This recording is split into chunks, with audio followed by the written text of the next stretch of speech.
Bonsoir, amis auditeurs de la radio Maranatha. J'espère que vous allez très bien. Nous commençons ici avec de la joie et de la bonne humeur comme d'habitude.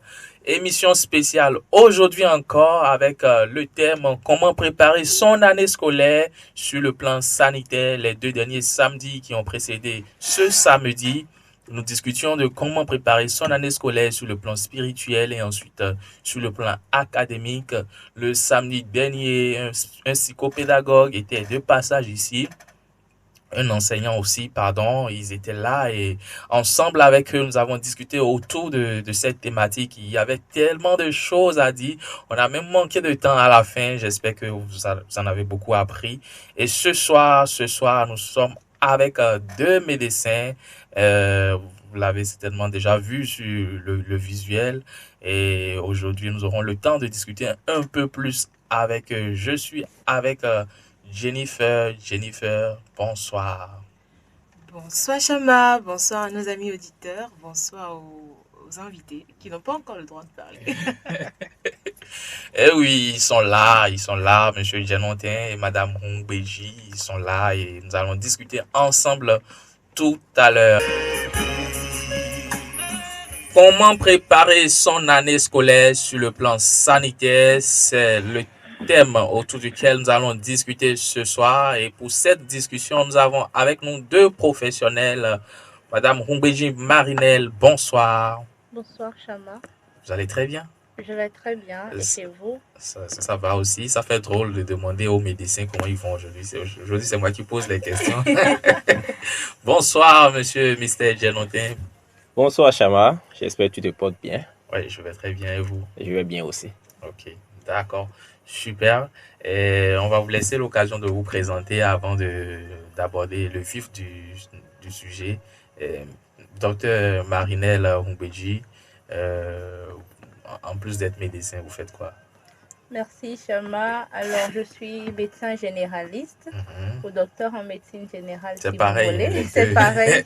Parce qu'il y a eu une discussion en amont tout à l'heure sur le visuel. Il y a docteur en médecine d'un côté, médecin généraliste. Je rassure que c'est pareil. C'est exactement pareil. Oui. Okay. Alors en dehors de ça, je fais de la communication en santé. C'est pourquoi c'est un plaisir d'être avec vous ce soir. En dehors de la communication en santé, je me penche beaucoup sur la santé mentale des travailleurs, des femmes, des enfants et des adolescents et jeunes. D'accord. Donc, dans ce cadre, j'initie un programme qu'on a appelé Sichel. Et voilà, je vais m'en arrêter là. Oui, parce qu'il y a beaucoup de choses à dire. Monsieur Mr. Janotin, vous avez plusieurs cordes à votre arc. En plus d'être médecin, vous faites quoi? Merci Chama. En plus d'être médecin, je suis actuellement manager du centre de radiographie d'échographie scanner IRM, CRES IRM de Cotonou. Oui. J'anime également un talk en ligne qui s'appelle Janotin Talk, que vous pouvez suivre sur YouTube. Je suis passionné de santé publique et de gestion de projet. Donc, voilà un peu ce que je fais en plus. D'accord. Super, et c'est vraiment un honneur pour nous de vous avoir sur ce plateau. Nous allons aborder le thème comment préparer son année scolaire sur le plan sanitaire. Avant vous, d'autres invités vous ont précédé. On a abordé comment préparer son année scolaire sur le plan spirituel et ensuite sur le plan académique. Et à votre tour, vous nous direz comment est-ce que nous devons nous comporter pour moins tomber malade ou si possible ne pas du tout tomber malade au cours de l'année scolaire. Parce que quand on tombe malade, on suit moins les cours et quand on est en bonne santé, c'est beaucoup mieux, quoi. Et donc, pour aborder la première question et qui sera à l'endroit du docteur Mystère, quelles sont les dispositions à prendre pour ne pas tomber malade au cours de l'année scolaire? Ok, merci Chama. Je salue tous nos auditeurs, tous les auditeurs de la radio Maranatha. La première disposition à prendre pour ne pas tomber malade, pour moi, ce serait de faire d'abord une consultation préscolaire. Ce que j'appelle consultation préscolaire, c'est une consultation chez un médecin, un peu avant la rentrée ou au début de la rentrée. Ce serait l'occasion pour le médecin d'examiner l'élève ou l'étudiant et de voir quelles pourraient être les dispositions que les parents pourront prendre pour garantir une bonne santé à l'élève ou l'étudiant au cours de l'année scolaire. C'est l'occasion de voir pour un patient, par exemple, qui a des allergies, il faudra qu'il évite certains aliments ou certaines substances. Ce serait l'occasion pour le médecin de le savoir. Et je le préconise surtout pour les nouveaux élèves, ceux qui sont en maternelle ou au CI. En plus au cours de la consultation, le médecin pourrait préconiser de faire quelques examens qui pourraient le servir tout au long de sa vie, notamment le coupage sanguin, l'électrophorèse de l'hémoglobine. C'est des choses qui sont importantes de savoir pour que, au cas où il y a maladie, on ne le souhaite pas, on puisse réagir plus rapidement. Qu'on ne perde plus du temps avec les analyses. Voilà. En plus de cela, au cours de la consultation, le médecin pourrait vérifier si les vaccins de l'enfant sont à jour. Parce lorsqu'on parle d'école, on parle de communauté, et qui devient communauté, qui dit risque de certaines maladies qui peuvent être évitées grâce à la vaccination. Donc, le médecin pourrait vérifier si les vaccins de l'enfant sont à jour à cet âge-là et les compléter si besoin en est. À part cela, pour une bonne santé au cours de l'année scolaire, j'aimerais inviter les parents et les enseignants à enseigner ou à rappeler aux enfants les règles d'hygiène de base. Se laver les mains à l'eau et au savon avant de manger ou après les toilettes. Oui.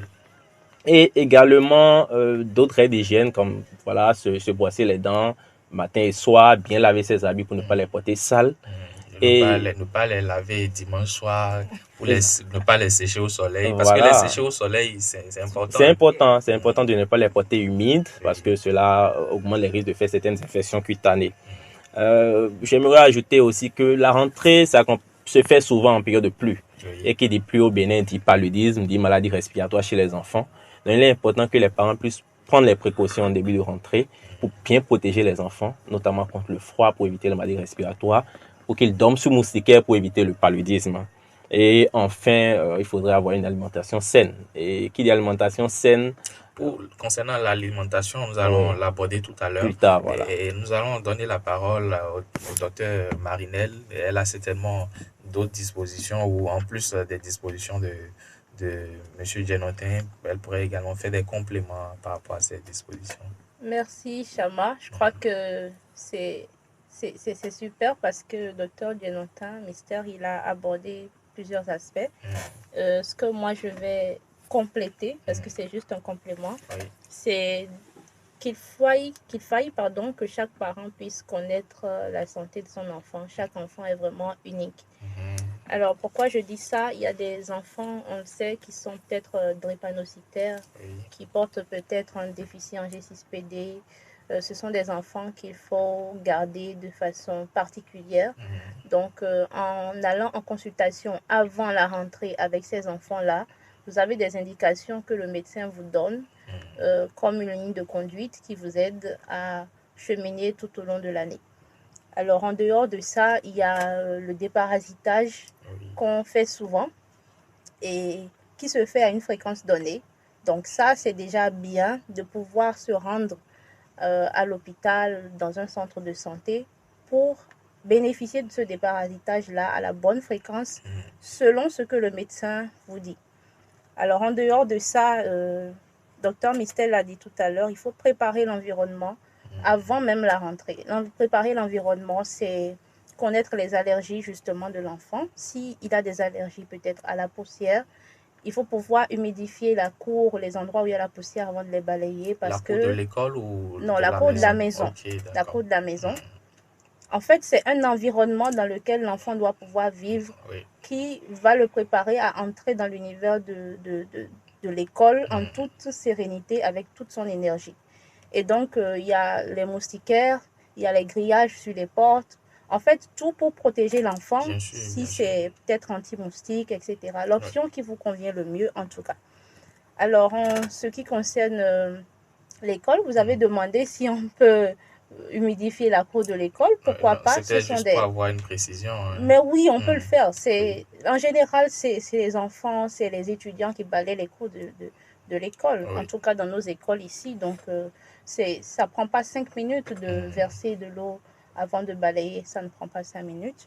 Et par rapport à ça, est-ce que parfois on punit les enfants, on leur demande de balayer la cour alors que la cour est toute poussiéreuse, enfin. Donc, ce que vous préconisez, c'est qu'ils arrosent un peu le sol avant de commencer le balayage. Enfin, si tant est qu'ils doivent être punis par rapport à ça, n'est-ce pas? Oui, si c'est ce qui est indiqué de balayer, ben, qu'ils balayent en prenant la précaution de justement humidifier le sol. Mais aujourd'hui, on a eu la bonne leçon de commencer à porter les masques, ce qu'on appelle communément les cache-nez, au cours de la COVID-19. Et je pense que ceux qui ont gardé cette habitude-là peuvent témoigner qu'avec les masques, on a moins de rhinite, donc de rhume, etc. pour ceux qui font les longues distances ou qui sont exposés à la poussière et tout. Donc, s'ils n'ont pas la possibilité d'humidifier, ben, on peut mettre les masques aussi, c'est une option. D'accord. Voilà. En dehors de ça, le fait d'aller vraiment à l'hôpital et de voir un médecin, c'est-à-dire que le médecin, parfois quand vous dites en tant que parent, mon enfant va commencer la rentrée, lui-même ça lui fait tic et il sait vraiment sur quel pied danser avec vous et vous accompagner. Donc voilà. Mais c'est pas facile, hein, quand la rentrée approche, je vois souvent certains parents, ils sont un peu affolés avec les fournitures, tout ça. Vous pensez que c'est... On devrait y penser plus souvent, hein, on devrait beaucoup plus penser à la santé de l'enfant parce qu'il ne servira à rien de prendre les fournitures si l'enfant ne les utilise pas correctement. Bien sûr. Et donc, ça nous permet aussi d'aborder le point de l'alimentation. Et est-ce qu'il y a une alimentation spécifique à adopter pour favoriser l'émulation intellectuelle et même déjà, hein, pour se prévenir de plusieurs maladies? D'accord. Mais merci, Chama. Oui. Vous savez, le cerveau occupe à peine 2% du poids corporel. Mais à lui seul, il consomme près de 25% des apports énergétiques de l'organisme. Et le principal outil intellectuel de l'homme, c'est son cerveau. Donc, il est tout à fait utile de se poser cette question-là, de savoir si l'alimentation a rapport avec l'émulation intellectuelle. Et la réponse est oui. Mais il ne faut pas penser qu'il y a des aliments spécifiquement qu'il faut consommer pour augmenter ses fonctions intellectuelles. Le plus important, c'est d'avoir une alimentation équilibrée. C'est vrai que... Équilibré, ça veut dire... Voilà, ça veut dire qu'il contient tous les nutriments qu'il faut pour que l'organisme puisse bien fonctionner. Quand je parle de ces nutriments, vous savez, le cerveau consomme énormément de glucose. Et le glucose vient... des sucres, voilà, des fruits aussi. Des glucides en général. Les glucides, on peut en trouver dans du riz, dans tout ce qui est céréales. On peut en trouver en petite quantité dans les fruits et légumes. Okay. On peut en trouver dans beaucoup de choses. C'est important que les enfants puissent en consommer. Il y a certaines études qui disent que l'oméga 3 qui vient essentiellement des poissons gras et des crustacés en général, et la vitamine A qui vient de l'œuf, du fromage, serait bon pour augmenter la mémoire chez l'homme. Donc, il y a les parents devraient penser à en mettre dans les aliments. Et parfois, dans certaines familles, c'est le père qui mange beaucoup les gros poissons. Oui, les enfants, on leur coupe ça en plusieurs petits morceaux. Voilà, nous avons cette conception-là chez nous. Hein. Il serait quand même utile que les enfants puissent prendre de la viande, des œufs, du poisson. Je pense que les enfants doivent beaucoup aimer cette partie-là. Ah oui, bien sûr. qui sont en nous d'être sources d'oméga 3 et vitamines A, qui sont sources de protéines aussi. Et c'est important. Et la dernière chose sur laquelle je voudrais insister, c'est l'eau. Vous savez, l'organisme est constitué à 60% d'eau. Le cerveau encore plus, près de 75%. Donc, il est très utile que l'organisme soit bien hydraté. Lorsque l'organisme est déshydraté, le cerveau ne fonctionne pas bien. Donc, le cerveau ne fonctionne pas bien lorsque l'on est déshydraté. Bien hydraté, c'est combien de litres? C'est boire environ 2 à 3 litres d'eau par jour. Au moins. Voilà, 2 à 3 litres d'eau par jour. Et ce serait important, que les enfants soient bien hydratés. Surtout quand la saison sèche va commencer bientôt, que les parents prévoient des gouttes d'eau dans leur sac pour qu'ils soient bien hydratés. Donc, il y a des gens qui ne boivent pas de l'eau, enfin qui n'aiment pas boire de l'eau fréquemment. Qu'est-ce que vous leur conseillez? Oui. Même s'ils n'ont pas soif de boire. Oui, c'est important. Même s'il faut le frationner, il ne s'agit pas forcément de boire en un coup 1 litre d'eau, non. Vous gardez 2 bidons d'eau, vous les buvez progressivement tout au long de la journée. Okay. Donc, quand on met tout cela ensemble, on voit bien que c'est une alimentation équilibrée qu'il faut et pas forcément des aliments spécifiques pour booster. C'est vrai, nous avons quelques aliments comme le café et autres qui sont des psychostimulants, mais qu'il ne faut pas prendre de façon exagérée. Voilà, on peut les prendre de façon... Surtout pour des enfants, est-ce que c'est recommandé? Pas du tout recommandé, pas du tout recommandé pour les enfants. Chez les adultes, ils peuvent se le permettre de temps en temps, mais vraiment, il ne faut pas en abuser. Voilà. Merci, docteur Mystère, docteur Marinel. Et une alimentation spécifique pour favoriser l'émulation intellectuelle? Merci. Je me répète peut-être encore, mais Mystère l'a dit. Il n'y a pas d'alimentation en particulier. Mystère a élucidé le mystère. C'est ça. Mais je vais peut-être me permettre de donner une petite astuce ou une orientation aux parents qui nous écoutent. C'est qu'à minima, chacun de nous, en tant qu'adulte, doit avoir 3 repas par jour. Le matin, le petit déjeuner, comme on a l'habitude de le dire, le midi et le soir. Le petit déjeuner, avec une bouillie de 50 francs, ça peut aller. Hein? Bon, là encore, on va y revenir. Il faut préciser le petit déjeuner. Oui, bon, ça peut être la bouillie. Si c'est pour un enfant, une bouillie quand même un tout petit peu enrichie. Donc, j'ai parlé des 3 repas. Mais quand c'est un enfant, jusqu'à un certain âge, il faut quand même penser à 2 collations par jour. Et vous allez voir que beaucoup de parents le font quand même.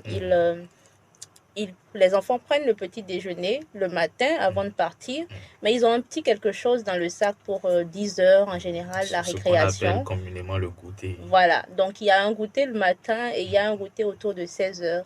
Les écoles s'y sont adaptées aussi et donnent des récréations pour permettre ça aussi. Donc, il l'a dit, les protéines, les vitamines, les fruits et les légumes, ça, voilà. Ce que je peux ajouter, c'est plutôt des recommandations en termes de consommation de sucre. Parce qu'en général, on se dit que vu que les enfants ont besoin de beaucoup d'énergie, le goûter est garni de sucre et tout ça, je pense qu'il faut quand même faire beaucoup attention parce que le diabète, en général, on le prépare même quand on est déjà enfant. On garde beaucoup les enfants avec du sucre alors qu'ils n'ont pas forcément besoin de ça. Et il y a beaucoup d'aliments qui sont déjà sucrés sans avoir le goût sucré. Donc, vraiment, il faut faire attention à ce niveau-là. Et tout à l'heure, on a parlé des allergies des enfants. Donc, en tant que parent, si les enfants ont d'allergies, s'il y a une cantine, il faut pouvoir se rapprocher de la cantine parce que l'enfant n'est pas forcément en mesure de déclarer qu'il a des allergies. Donc, s'entendre avec la cantine, si l'enfant a des préférences vraiment exigeantes, ben, il y a des parents qui font les repas depuis la maison. Donc, c'est une astuce aussi. Voilà. Okay. Merci, docteur. Et ça nous permet, sans transition, de vous demander s'il y a des astuces pour protéger sa santé mentale en dehors de l'alimentation. Vous savez, c'est un environnement, une communauté, comme disait tout à l'heure le docteur Mystère. Et dans un tel environnement, on rencontre des personnes venues de différents horizons. Comment est-ce qu'on arrive à se protéger comment est-ce qu'on arrive à protéger sa santé mentale? Merci beaucoup, Chama. Alors déjà, j'aimerais dire à ceux qui nous écoutent que protéger sa santé mentale dans une communauté, ce n'est pas être renfermé ou replié sur soi.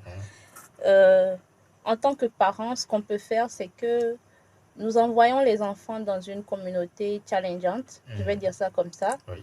Donc, ils vont apprendre de tout ce que les autres ont appris chez eux et ailleurs. Ce qu'il serait bien de faire, et que beaucoup de parents font déjà d'ailleurs, c'est de revenir à l'écoute des enfants. Ils ont eu des challenges au cours de la journée, au cours de la semaine, si certains parents sont pris. En fin de journée ou en fin de semaine, il serait bien de décortiquer la journée avec eux. Ça va aussi de la qualité de l'enseignement qu'on leur donne en tant que parents. Donc, leur fréquentation, comment ça s'est passé aujourd'hui, qu'est-ce que vous avez eu de difficile avec le professeur. Et cette petite séance d'écoute-là permet aussi aux parents de connaître les besoins en renforcement de capacité de son enfant. C'est peut-être les mathématiques qui ont été pénibles aujourd'hui. Avec ces petites séances d'écoute-là, ça rapproche et ça vous permet de savoir sur quel levier appuyer avec l'enfant. Alors, il y a des thématiques qu'on n'aborde pas souvent, mais ces séances d'écoute permettent aussi de connaître non seulement les défis, mais de savoir si votre enfant en griffe a été harcelé. Oui. Le harcèlement ne vient pas seulement des adultes, mais ça peut être les enfants qui donnent des sobriquets, etc. Oui. Donc, peut-être qu'il a des relations conflictuelles avec les autres camarades. Savoir ça en tant que parent vous permet de lui donner des astuces parce que vous, en tant que parent, vous avez des astuces.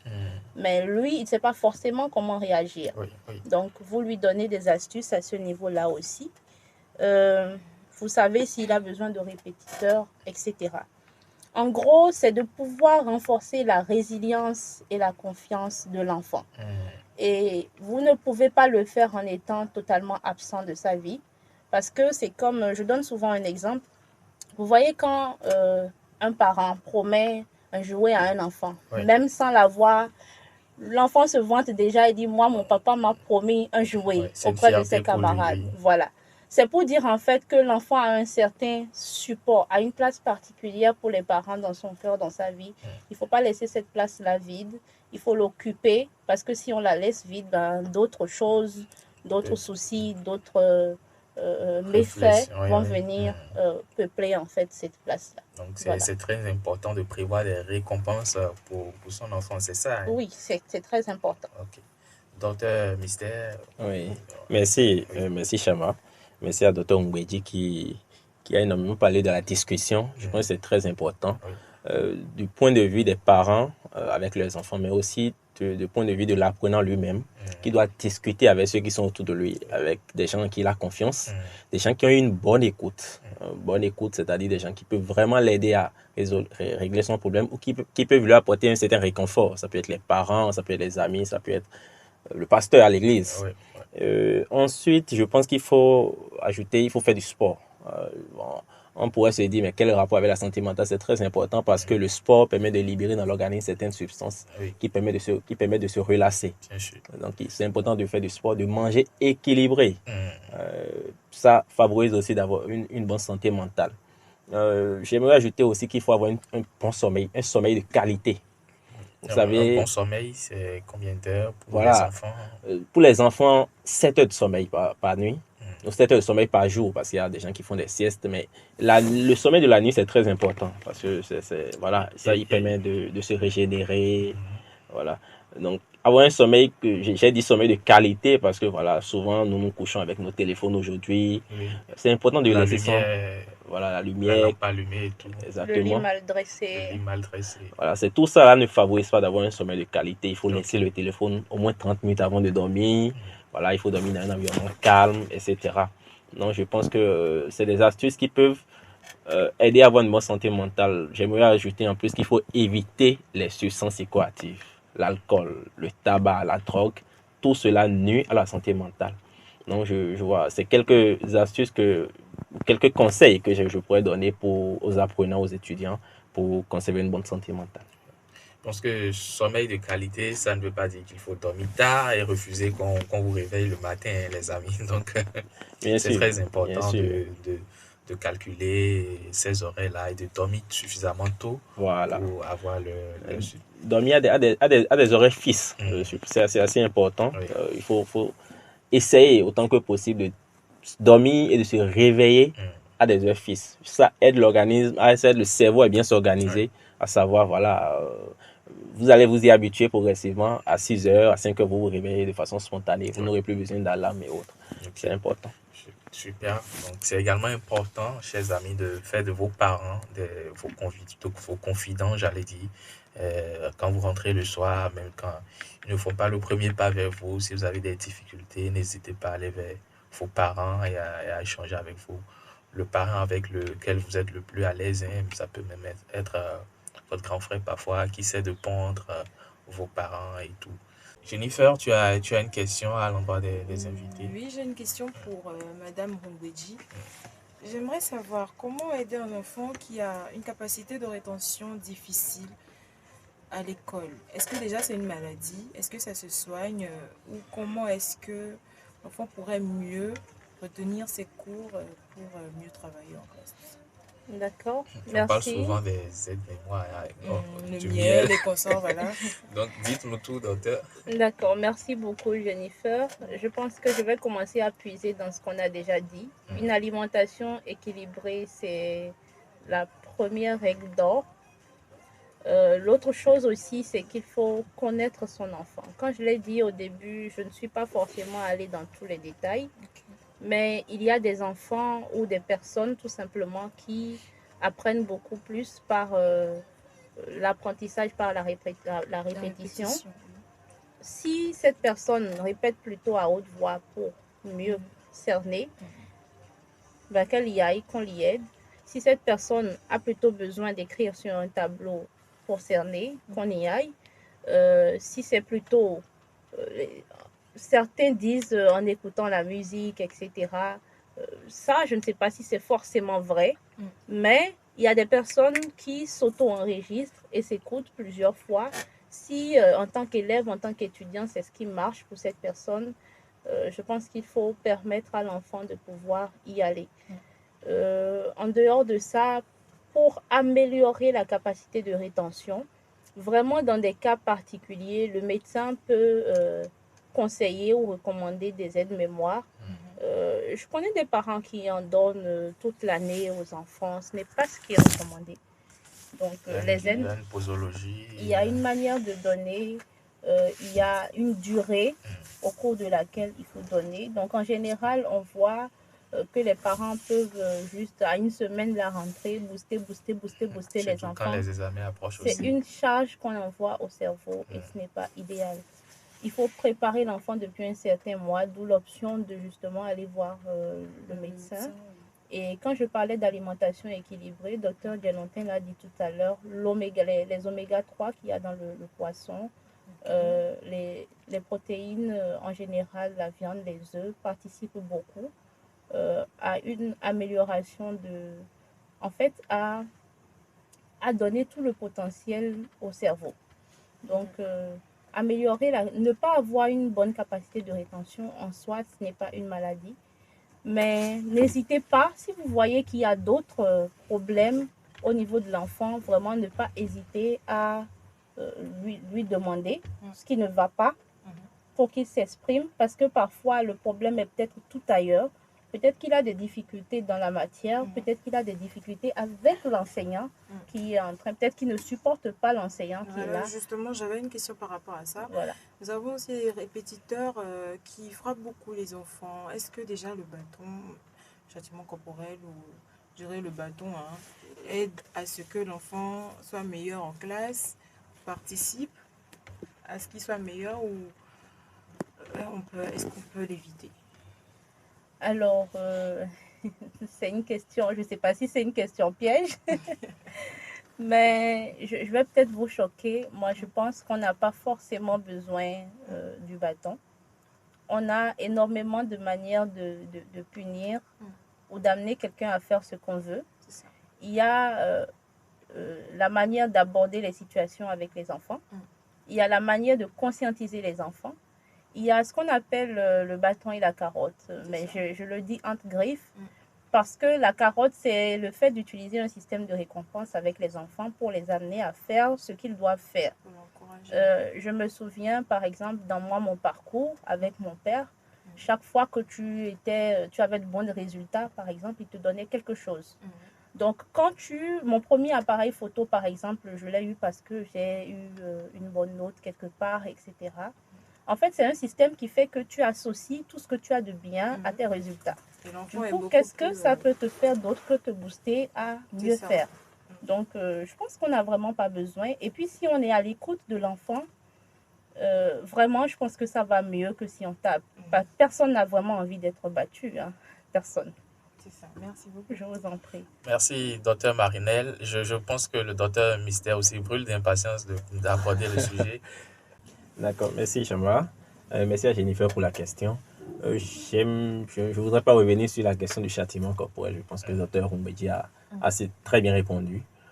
Voilà, on n'a pas forcément besoin de frapper les enfants avant qu'ils retiennent. Il y a des moyens simples, comme les récompenses, comme le fait de bien expliquer, qui leur permet de retenir et on n'aura pas besoin de les frapper. J'aimerais surtout revenir sur la question de la mémoire, comment améliorer la mémoire des enfants. Vous savez, il y a beaucoup de techniques qui permettent de mieux apprendre. Et déjà, il y a les conditions d'apprentissage. Vous savez, lorsque vous allez lire juste après avoir mangé, vous n'allez pas retenir grand-chose. Il est recommandé de lire un peu à distance des repas. Il est recommandé de lire avant de se coucher parce que vous savez, le sommeil, on en parlait tout à l'heure, lorsque vous lisez, la lecture au premier abord envoie l'information dans la mémoire de courte durée. Le sommeil permet de l'envoyer dans la mémoire à long terme. Donc, il faut avoir un sommeil de bonne qualité pour avoir une bonne mémoire de rétention. Il faut lire à de bonnes heures.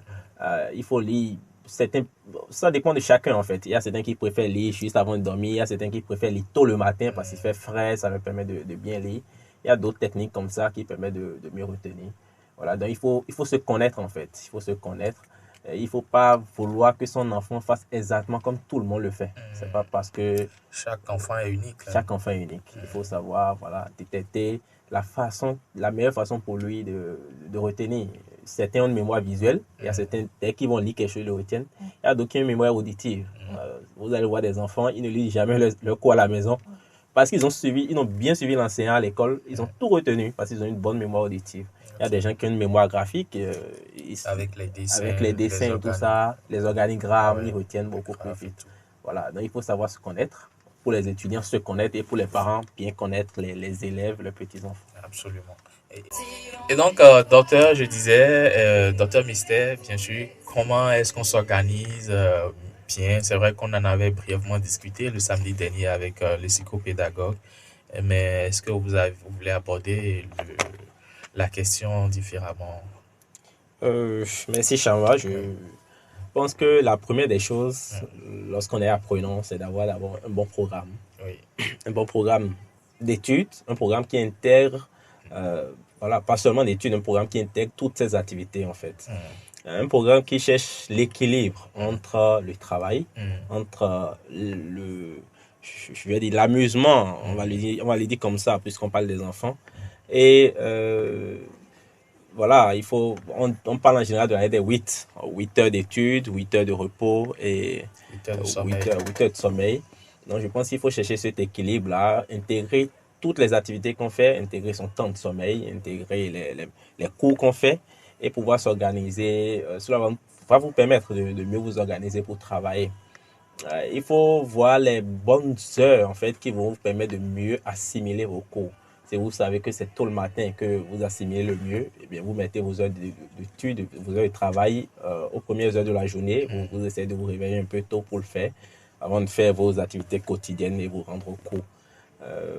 À part cela, il faut toujours s'apprêter, il faut essayer de s'apprêter la veille avant d'aller au cours. C'est pas facile à faire, on le sait, on le vit aussi. Donc, je disais donc qu'il faut essayer d'apprêter les choses la veille. Voilà, lorsque vous savez que vous avez physique, mathématiques le lendemain, lorsque vous avez fini de travailler, vous rangez vos affaires correctement dans le sac. Et le lendemain, vous n'allez plus vous perdre, vous n'allez plus perdre votre temps, voilà, courir de droite à gauche pour chercher ces affaires-là. Il faut préparer son uniforme la veille. Et voilà, de petites astuces, ce qui me vient à l'esprit en première intention par rapport à l'organisation. Merci, docteur. Et docteur Marinelle, un complément sur la question? Merci beaucoup. C'est vraiment un complément parce qu'on avait déjà tout déroulé, la qualité du sommeil, apprêter les cours, etc. Donc, l'astuce que moi, je donnerais, c'est la manière de faire son planning. Okay. Personnellement, j'ai appris et j'ai réussi à faire des plannings à partir du moment où je me réveille le matin à 6 heures, incluant mes temps de repos, mes temps de douche, mes temps de travaux domestiques et vraiment jusqu'à ce que ma journée s'arrête. Si on arrive à se programmer comme ça donne quand même un petit guide pour chaque personne, en incluant le planning de l'école, le planning des répétiteurs, donc, etc. Donc l'emploi du temps, c'est pas juste GSVT, j'ai histoire oui, c'est pas juste ça. Okay. Et l'autre astuce aussi que j'ai essayé, je trouve que ça a marché, donc je le partage, c'est quand on a un planning de révision pour préparer une compo, de ne pas seulement dire de 8h à 10h je fais SVT, mais de cibler un chapitre. Et quand vous ciblez un chapitre, je ne sais pas quoi, la croissance des vertébrés, Oui. je ne sais pas. Définir clairement ses Voilà, objectifs, quoi. de définir clairement ses objectifs. Comme ça, vous savez ce que vous avez fait et ce que vous n'avez pas encore fait pour pouvoir le programmer. Docteur Mistel l'a dit tout à l'heure, il faut pouvoir jongler sur les activités d'épanouissement, les activités ludo-éducatives et l'école. Donc, si vous préférez plutôt le basket, si vous préférez plutôt un type de sport, le piano, etc., pour permettre à votre enfant quand même de sortir de la caserne des études à tout moment, ce serait super. Donc voilà, avoir aussi une astuce que j'aime beaucoup, surtout pour les étudiants et les élèves qui vont préparer un examen, c'est depuis le début de l'année d'avoir 2 types de cahiers. Le cahier de synthèse et le cahier de schéma. Alors ça, je le dis surtout pour ceux qui font... 2 cahiers en plus du cahier de cours normal ou... Oui. Alors moi, je laisse surtout expérimenter en sciences de la vie et de la terre, parce que après, on a des documents qui font partie 1, où c'est des rédactions, et on a des schémas. Ou alors, en anglais, on a des dissertations et tout. Moi, je me souviens, mes dissertations, je les apprêtais, je les travaillais, je les améliorais. Et ça me permettait d'être vraiment dans le bain. Quel que soit l'aspect que vous apportez, que vous abordez dans votre question, moi, j'avais déjà quand même un certain nombre d'idées et ça ne me surprend plus. Donc, la préparation, c'est vraiment la clé. Voilà. D'accord. Merci beaucoup. La préparation, c'est la clé et nous sommes pratiquement au thème de notre échange. Ce sera le moment de vous donner la parole pour un mot de la fin, peut-être un petit conseil pour la route ou votre mot de la fin simplement. D'accord. Docteur Mistel. D'accord, merci Chama. Merci pour cet entretien. Il y a juste 2 questions qu'on n'a pas abordées, mais sur lesquelles j'aimerais revenir rapidement. Oui. Première chose, c'est les jeunes filles qui commencent le collège. Le début du collège correspond souvent au début de la puberté. Qui dit puberté chez les jeunes filles dit règles, dit les menstrues. Donc, il est important que les parents puissent apprêter les jeunes filles à cela. Parce qu'on note beaucoup de cas d'absentéisme scolaire du fait de la gestion de ces règles-là qui surprend les élèves. Donc, il faut que les parents le préparent à ça. Deuxième chose, c'est les jeunes hommes, ou bien les jeunes femmes, les jeunes qui commencent l'université. Qui dit université dit souvent un peu plus de liberté. Donc, je pense qu'il faut savoir gérer cette liberté-là. Pour avoir une vie sexuelle saine, pour éviter certaines infections sexuellement transmissibles. Éviter aussi d'aller vers certaines substances, je l'ai dit plusieurs fois dans cet entretien, l'alcool, les drogues, auxquelles vous pourriez être plus confronté ou bien à l'université parce qu'il y a une certaine liberté. Voilà les 2 choses que je voudrais dire pour finir. Voilà. Merci encore. Merci, docteur Mistel. Des conseils très importants. Docteur Marinel. Merci, Chama. Je pense qu'il a tout dit. Je vais peut-être juste parler de l'importance de l'infirmerie à l'école pour les écoles qui n'ont pas d'infirmerie. Ce n'est qu'une exhortation. Ce serait bien d'avoir quand même un quelqu'un conseiller qui puisse orienter les enfants quand ils ont des petits bobos. Voilà, c'est tout. Merci, docteur Marinel Rumbedji, docteur Mistel Djenotin. Merci d'avoir été avec nous sur ce plateau. Nous avons discuté ensemble de comment préparer son année scolaire sur le plan sanitaire. Vous êtes tous de médecins généralistes, docteurs en médecine, selon l'appréciation de chacun. Et j'étais avec Jennifer Adjavrinou et moi-même Bera Chama.